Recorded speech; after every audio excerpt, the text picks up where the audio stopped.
The rising inequality and growing political instability that we see today are the direct result of decades of bad economic theory. The last 5 decades of trickle-down economics haven't worked. But what's the alternative? Middle-out economics is the answer. Because the middle class is the source of growth, not its consequence. That's right.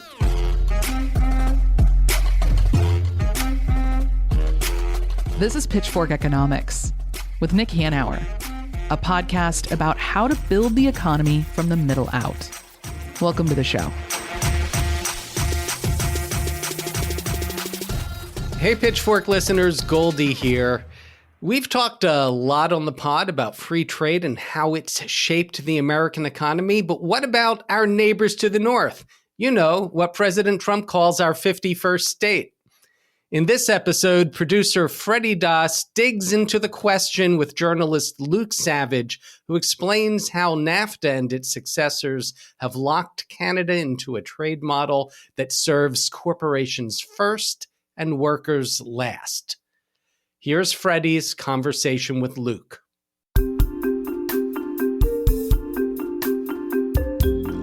I'm Luke Savage. I'm a Toronto-based writer, columnist at Jacobin magazine, and I blog on Substack at Luke W. Savage. Well, let's start with the big picture. What was the U.S.-Canada trade relationship like before NAFTA, and how did it change afterward? So in Canada, there is a deep history of the Canada-U.S. trade relationship really shaping the Canadian identity and being a significant issue, very controversial issue in Canadian politics going right back to the 19th century. So when Canada is created in 1867, John A. Macdonald, who's the country's first prime minister, he was very determined to establish a really solid tariff barrier between Canada and the United States, and there were a number of reasons for that. One was that the kind of loyalist faction that was in charge of Canada, they really regarded themselves as British, so they were pretty suspicious of the American experiment. But also, the eastern parts of Canada they were more densely populated, they had more industry, and so as the country became more settled by, Europeans, that is, in the western parts of the country. It was understood that in order to really have a country at all, there was going to need to be domestic infrastructure created in an east to west fashion and commercial relationships established in an east to west fashion, because otherwise the pull of the United States was going to direct all the energy north to south. And there was an understanding that, Canada wasn't really going to be able to establish itself as an independent nation if those were the terms. Now, there was support for free trade in Canada in the 19th century. The 1891 federal election in Canada was actually fought largely on this issue, with Macdonald and the Conservatives campaigning on tariffs and Wilfrid Laurier, Liberal, running on free trade. He was defeated, although he did in 1911 stake another election after he'd become prime minister on a free trade agreement with President William Howard Taft, and he was defeated again, this time by the conservative leader, Robert Borden. So that's just a very potted history, but it gives you a sense of how significant the Canada-U.S. trade relationship has been just kind of within Canada. And it's always touched on, I think, more than just issues of commerce and economic policy. It's also touched on deeper and I think more emotional questions or more emotive questions of national identity. Finally, throughout the 20th century, there is a kind of gradual liberalization of the trade relationship that happens. And, there's basically a through line of that right up to the 1980s when the Canada-U.S. Free Trade Agreement, the predecessor to NAFTA, is negotiated. And throughout the 60s, 70s, and 80s, free trade, the issue of free trade with the United States, the issue of American ownership of Canadian resources, the extent of American investment in Canada, all of these things are very, very live political issues, and the country has really 30 or so years of pretty protracted debate about, what Canada's relationship with the United States should be, particularly when it comes to the question of trade. So there really was a deep public conversation about the trade agreements that have been inked between the U.S. and Canada.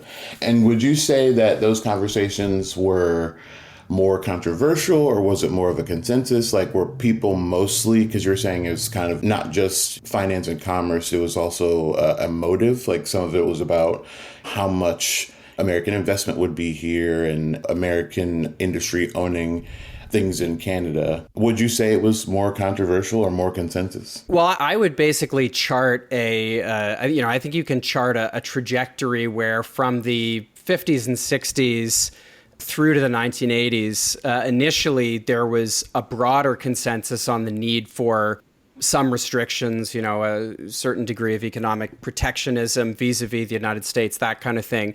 And I think by the end of the 1970s, things begin to transform. There's, of course, a broader global economic crisis or a series of crises happening during the 1970s. And so by the 1980s, the Conservative Party and kind of the political right in Canada, they're the government by this point. They are pushing quite aggressively. Prime Minister Brian Mulroney is pushing with President Reagan, comprehensive free trade agreement. So there was, I think, growing support for free trade in Canada from parts of the business community as well.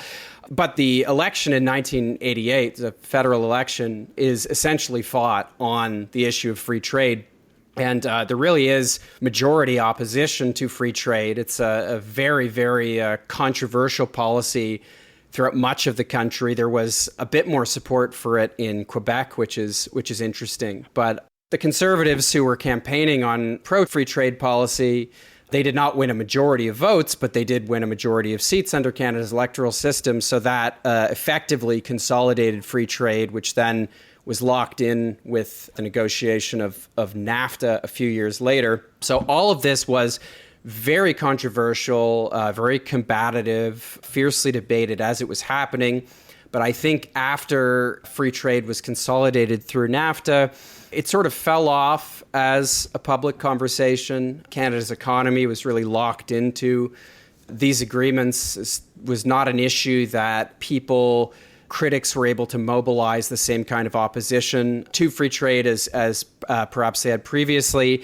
And of course, all of that has changed more recently with the trade war initiated by President Trump, which has made many of these issues live again for the first time in several decades. So looking back, how has NAFTA and later the USMCA shaped Canada's economy and sovereignty? What do you think the trade-offs have been and who's benefited, or have all the parties in the agreement benefited in some way? Well, I think the principal beneficiaries have really been corporations and especially, but not exclusively, U.S. multinationals. I mean, there has been a lot of economic growth since the 1990s, in both Canada and the United States. I don't think anyone would dispute that, but I think both countries have become, since the advent of free trade, more stratified, more unequal. That's very much been the case in Canada. And so the free trade era, if you want, has really gone hand in hand in Canada with the era of neoliberalism. Countries, as I said, become much less equal. We have a much more service-based and consumption-based kind of economy, more financialized kind of economy. There have been a lot of cuts to social assistance, to all kinds of public programs, elimination of the national housing program in the mid-1990s, and so on. And obviously, correlation doesn't always equal causation. There is a clear relationship, I think, between the kinds of changes we've seen brought about by free trade and the kinds of things I just listed. When it comes to Canada's economy itself, I mean, Canada's always been a very export-dependent economy. Canada is a country that's very rich in natural resources and historically has tended to export those resources in raw form to other countries, especially the United States, as opposed to having a sort of value-added economy in which these kind of staple goods are, extracted here and also refined or manufactured here. That's tended to not be the way Canada has gone about things for a variety of reasons, and free trade has really locked all of that in. On a more basic level, it has overwhelmingly prioritized corporate interests, and both in Canada and the United States. But here, that has placed the Canada Free Trade Agreement placed certain restrictions on the economic policies that Canadian governments, federal and provincial, were able to legislate. Because under the agreement, governments, increasingly federal and provincial governments in Canada, had to demonstrate that the policies they were implementing, regulatory policies and so on, they had to demonstrate that those were not going to be excessively burdensome on corporations and that kind of thing. The democratic sovereignty, the democratic scope that Canadian governments have had to legislate in the public good, I think, has been significantly narrowed. There are also, in the original Canada-US Free Trade Agreement and in a variety of forms in its successors as well, there's been a few different incarnations now. There are provisions that encourage or incentivize the privatization of public programs and services. Private companies are able to sue governments for doing various things that they allege interfere with their profits, that sort of thing. And so this has really changed, in some ways, the way that Canada is governed in quite important ways. And just in a less abstract sense on the ground, there have been quite profound changes in many parts of Canada that used to have more manufacturing, used to have more jobs, often very good jobs, well-paid jobs, unionized jobs in manufacturing. Those have increasingly been more scarce. U.S. government often treats trade like a zero-sum game. How can a country like Canada engage in trade with a much larger partner without getting steamrolled? What would a more balanced approach look like? Well, I think that some of the events earlier this year, just from a Canadian perspective, really reveal the extent to which that Canada, even though its economy is, I think the U.S. economy is more than 10 times the size of Canada. Obviously, Canada is very dependent on its economic relationship with the United States. But I think some of the things we saw happen in January, February, March, I think they really reveal the extent to which Canada has perhaps more leverage in these kinds of negotiations than maybe some of its leaders have realized. I think, in particular, the U.S. dependence on Canadian oil potentially gives Canadian governments a lot of leverage in the kind of elaborate dance we saw in the first part of the year, where Donald Trump would sort of threaten annexation and threaten these big tariff barriers on, steel and aluminum imports, on, in the automotive sector and so on. We saw that Canadian governments, federal and provincial, were often able to respond. For example, Ontario threatened to cut off much of the electricity or all of the electricity that it provides to American consumers in upstate New York. And we actually saw Trump change his behavior fairly quickly, often when that happened. So I think that's something to take note of in this situation. But I also think, it's important to include here the fact that there is a history of managed trade, in the history of Canada-U.S. trade that is constructive and that I think we can learn from. So, you're probably going to ask me about the auto sector in a bit, so I don't want to preempt that too much. But the auto sector is one very clear example. In a sense, people on both sides of the border getting something through an agreement of managed trade as opposed to what's called free trade. So in 1965, there's something called the Auto Pact that's signed by the Canadian Prime Minister at the time, Lester B. Pearson, and President Lyndon Johnson. Essentially, it allows U.S. automakers like General Motors to operate in Canada to a greater extent than they had been. It also allows them to, sell specific models to Canadian consumers, which they hadn't been doing as much of before.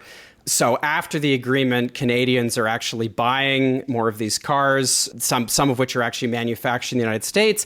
But there are, certain guarantees that the automakers are forced to give Canada and Canadian workers. Thousands of jobs are created through this. There's, higher wages for Canadian workers in, auto manufacturing. So this has a huge impact in places like Windsor or and Oshawa, where there are a lot of automotive jobs. And later, actually, in the 1980s, when the big automakers are trying to impose and successfully impose wage restraint and wage cuts on U.S. auto workers, because of the Auto Pact, Canadian workers are actually able to resist some of that because they have certain guarantees and certain protections through that agreement. So, that's just, it's one industry, it's one sector, but it gives a sense of the alternatives that are perhaps available here. And, it's just not always the case that trade agreements between Canada and the United States have to take these really unequal forms. There are ways that they can be more socially beneficial on both sides of the border and more beneficial from the Canadian perspective, which is notable and important here because, of course, Canada on the whole has less bargaining power and less economic clout, just as a much smaller country than the United States. So that 1965 Auto Pact is probably why the auto industry is at the center of all of these trade debates. Yeah, that's exactly right. I mean, the auto industry is hugely important, obviously, in both countries. There's no doubt that it's, free trade killed the Auto Pact, right? So there's been a significant loss of jobs in these parts of southwestern Ontario in particular that I've mentioned. But yeah, the auto industry, as I've said, really was one place where a system of managed trade was, gives us a glimpse at what at least one kind of alternative trade negotiation might look like. So I know one of the things that in American media, there often lots of conversation about the impacts on, rural America and former industrial towns and manufacturing towns. But I'm curious, has Canada experienced any deindustrialization or other kinds of economic disruption as a result of global or free trade?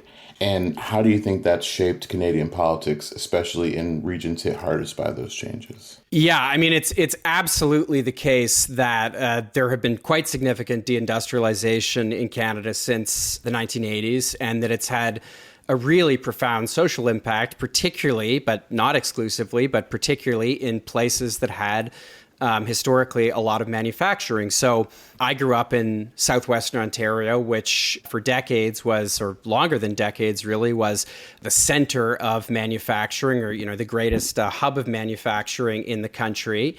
And I even witnessed changes, I saw them throughout my childhood. I saw places that had significant amount of manufacturing. I saw them change as I was growing up in the 1990s, particularly and especially in automotive towns. I've named a few of them. Windsor, which is in sort of the southwestern-most part of Ontario, and Oshawa, which is a bit east of Toronto. Those places still have auto plants, but many, many fewer jobs than there used to be. And of course, that's had very significant impact for the residents of those places. But this has really been a general phenomenon everywhere. So I went to high school in two separate towns, and you could see it play out in both. Stratford, Ontario, which used to have a lot of furniture manufacturing, ball bearings, used to have a major rail construction and reply yard. I mean, that last one, it still sits as a giant derelict site in the center of the town. Hamilton, Ontario, where I did grade 11 and 12, still big, steel mills and that sort of thing. But again, many fewer jobs than there used to be. And that's as a really direct result of free trade. So yeah, there's been a very significant social impact because of these free trade agreements. And I suppose, some people, someone who disagreed with me might say that what I'm describing is just what economic change looks like. It's just what happens. Economic change is inherently disruptive. And, I suppose there might be particular instances, narrow instances in which that's the case. But I think when you look at these erstwhile manufacturing heartlands, there is a very direct relationship between the advent of free trade and the transformation of these local economies. And kind of more broadly, the transformation of the Canadian economy, like the US economy, into something that is increasingly post-industrial, that is increasingly service-based, that increasingly gives priority to the stimulation of consumer spending and to consumption over other things, and where corporate interests, through both domestic government policies and these trade agreements, are given priority in all kinds of areas over the public interest. So the consequences and the implications have really been quite significant. So I'm just going to go back to something you mentioned a bit ago, the role of large U.S. corporations. I think you said they were one of the primary beneficiaries of NAFTA and later the USMCA. So what role have these large corporations like Walmart and others played, not just in shaping Canada's economy and the labor market, but in influencing trade policy itself? How does corporate power factor into the U.S.-Canada trade relationship beyond just government-to-government negotiations? Let me take the second of those first. I mean, large U.S. companies have been at the vanguard of lobbying for the kinds of provisions. They very aggressively lobbied for the kinds of provisions that have defined these trade agreements. In particular, I don't think they've come up yet, but in particular, the investor-state dispute mechanisms, which have been rolled back in the more recent in CUSMA, the 2017 renegotiated agreement, but which were part and parcel of both NAFTA and the Canada-U.S. free trade agreement. So these are supranational mechanisms that supersede the power of elected governments, and from the Canadian point of view, have tended to privilege the interests of U.S. corporations. The softwood lumber case, for example, was a really high-profile case of that happening here in Canada. But just on a very basic level, the provisions of the agreements themselves have, in many cases, been directly lobbied for by big U.S. companies, and they've done that for reasons of pretty narrow self-interest. So you asked about the role that U.S. companies have played in the Canadian economy themselves. I'll give you another example that comes to mind from my own childhood. When I was growing up near a town called Woodstock in southwestern Ontario, the sort of big local superstore was called Woolco, and I think they had over 100 stores throughout Canada. And in 1994, Walmart came to Canada. So this is, coming right on the heels of the free trade agreement, coming right on the heels of NAFTA. Mm-hmm. Walmart acquires all of Woolco's stores, and of course, American listeners will be very familiar with what happens when a Walmart moves into your town or your community. Walmart is, I believe, still one of the largest private sector employers in Canada. I believe that's also the case in the United States. And of course, Walmart, by virtue of its size and by virtue of its business model, it tends to lower employment standards wherever it goes. It operates on the basis of a low-wage model. It is very aggressive about fighting unionization efforts and that kind of thing.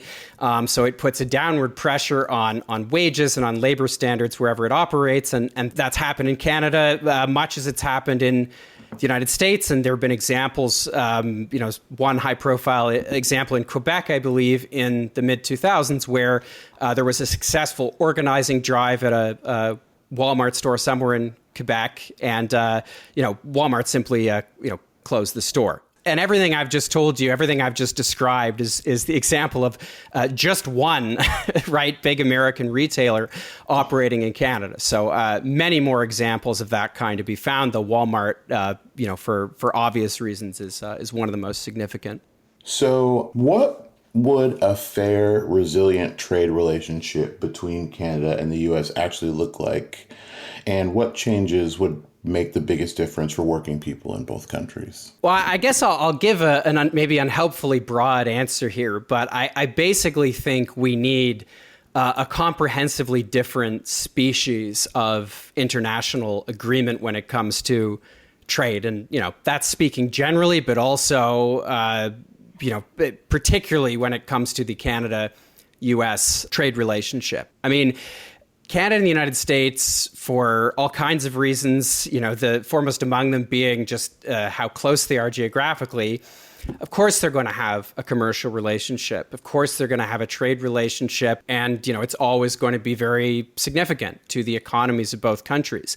The real question, the fundamental question, is what are the terms of that relationship going to be. And over the past few decades, what we've seen is the construction of a massive legal and political infrastructure that has been built up in North America. We haven't talked about Mexico much, but of course this all applies to Mexico as well. A massive infrastructure has been set up to govern commerce, continental commerce and global commerce as well, that is premised on the idea that profit maximization for private shareholders is really the principle upon which all of our economic relationships and trade relationships should be based. And if we can construct trade agreements that way, I see no reason why we can't, in a sense, do the reverse. I think we could simply negotiate international trade agreements, create international trade agreements that don't privilege the interests of corporations, right? That don't have built in these investor-state dispute mechanisms that supersede the power of elected officials to litigate disputes and that don't have these kinds of provisions that restrict the power of elected officials to legislate in the public good. So I think we could roll those sorts of things back. We could not have those sorts of things in our trade agreements. But I also think we could insert provisions that instead of privileging the interests of private investors, instead of privileging the kinds of things that, as we've been saying, companies like Walmart and a whole bunch of Canadian corporations as well have lobbied for, new agreements could contain provisions that consider the social impact or potential social impact of trade policies on communities on both sides of the border. Companies hoping to invest, from one side of the border to another, they could have to demonstrate that, the investments meet certain criteria or that they'll operate within certain boundaries, once they're operating in the neighboring country. Priority, perhaps, in the trade relationship could be given to firms that, firms could be forced to meet certain criteria, or they could be, they could be advantaged if they meet certain criteria when it comes to trade. So, if they have a history of union busting, for example, if they contribute significantly to environmental degradation, and so on, there could be restrictions placed on what they're allowed to do and the extent of the investment that they're allowed to make, across the border.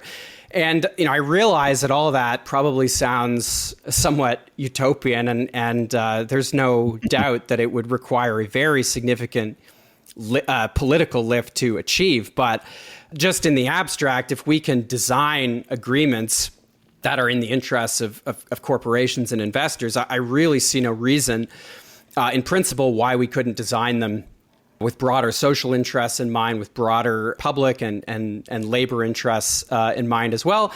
And I really don't see why, just to get even more utopian about it, why workers themselves, through perhaps trade unions and other organizations, why they shouldn't have institutions that exercise considerable, power in, when it comes to continental trade.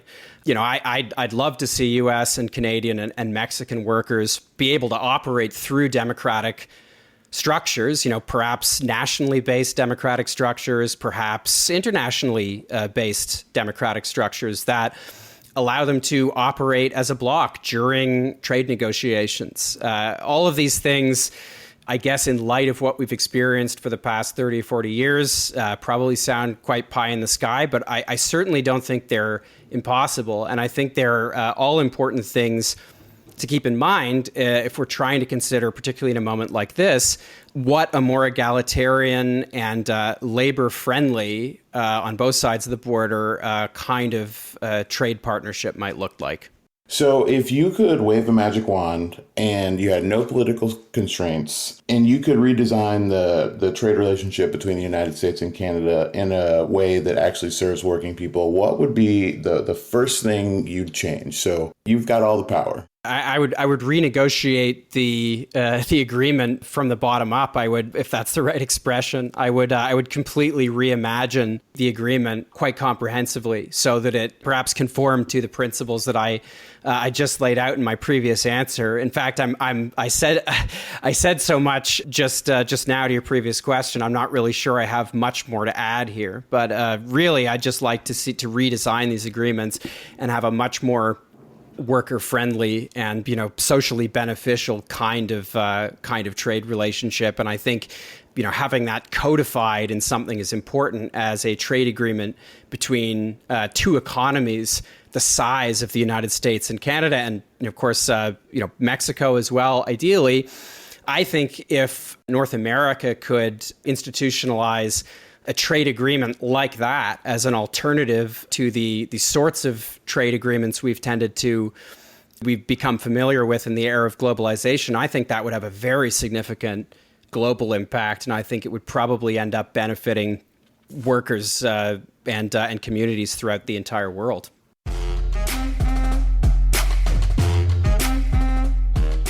Pitchfork Economics is produced by Civic Ventures. If you like the show, make sure to follow, rate, and review us wherever you get your podcasts. Find us on other platforms like Twitter, Facebook, Instagram, and Threads at Pitchfork Economics. Nick's on Twitter and Facebook as well, at Nick Hanauer. For more content from us, you can subscribe to our weekly newsletter, The Pitch, over on Substack. And for links to everything we just mentioned, plus transcripts and more, visit our website, pitchforkeconomics.com. As always, from our team at Civic Ventures, thanks for listening. See you next week.